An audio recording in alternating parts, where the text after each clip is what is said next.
Safari ya wokovu tulionayo ni lengo kuu ni kuvuka kwenda ng'ambo nyingine. Tumetoka kwenye ng'ambo ya giza, tunakwenda kwenye ng'ambo ya nuru ya kuishi maisha ya uzima wa milele pamoja na Kristo Yesu. Haleluya. Kwa hiyo tunavuka ng'ambo nyingine. Na chombo walichopanda wanafunzi wa Yesu, anasema kwamba kikafika katikati ya bahari. Sikia vizuri, hatujapata taarifa kwamba chombo kilisumbua wakati wa kwanza.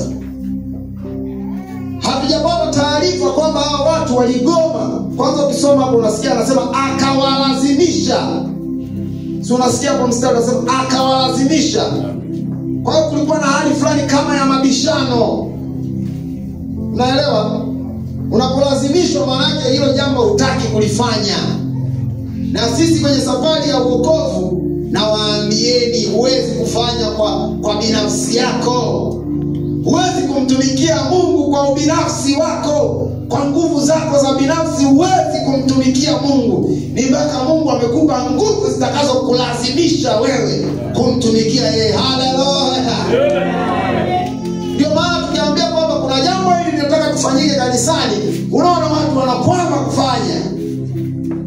Huwezi kwa nguvu zako.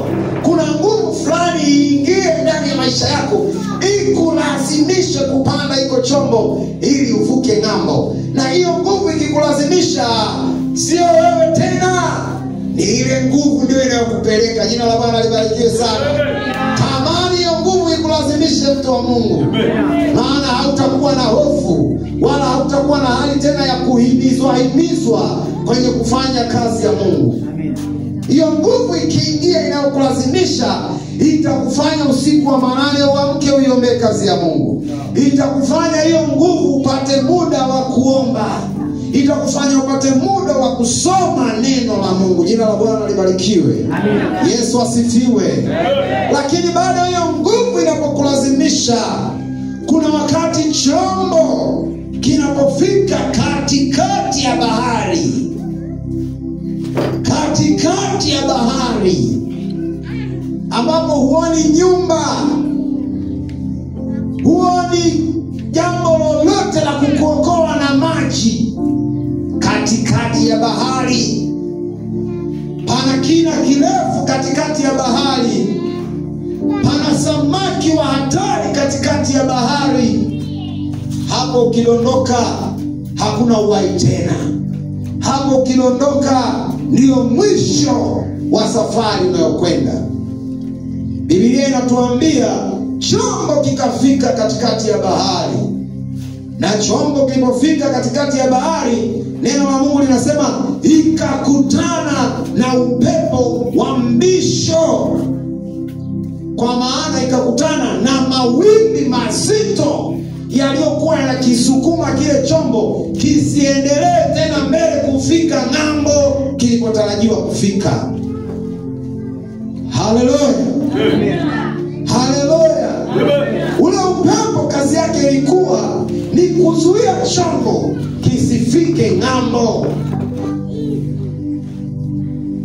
Mawimbi yanayokuja kwenye maisha yetu ya wokovu, lengo ni moja tu, kukuzuia wewe usifike ng'ambo. Ng'ambo ndipo kuna baraka zako. Ng'ambo ndipo kuna huduma njema ya viwango vikubwa ambayo Mungu ameiandaa. Haleluya. Ng'ambo ndipo kuna maziwa na asali. Ng'ambo ndipo kuna uzima wa milele. Ng'ambo ndipo kuna ushwari katika safari ya kiroho. Ng'ambo ndipo kuna maandalio mazuri ya maisha yako. Ng'ambo, ukiwa kwenye bahari, kwenye kina kirefu, huwezi kuona mpaka umefika ng'ambo. Haleluya. Biblia inasema chombo kikakutana na upepo wa mbisho. Mbisho. Hebu mwambie mwenzako mbisho. Mbisho. Upepo wa ukinzani unakupinga, yani ule upepo unakipinga chombo. Kama kinaenda huku, wenyewe unapiga chombo kirudi nyuma. Maana yake nini? Maana yake safari iwe imeishia pale. Maana yake nini? Maana wokovu wako huo umekwamia hapo. Lakini tunasoma, tunaona ya kwamba walipokuwa wanafunzi katika hali ya kutaabika na hofu, sikia Biblia inavyosema, wakataabika, wakapata hofu, wakapata mashaka kwa sababu ya ule upepo wa mbisho.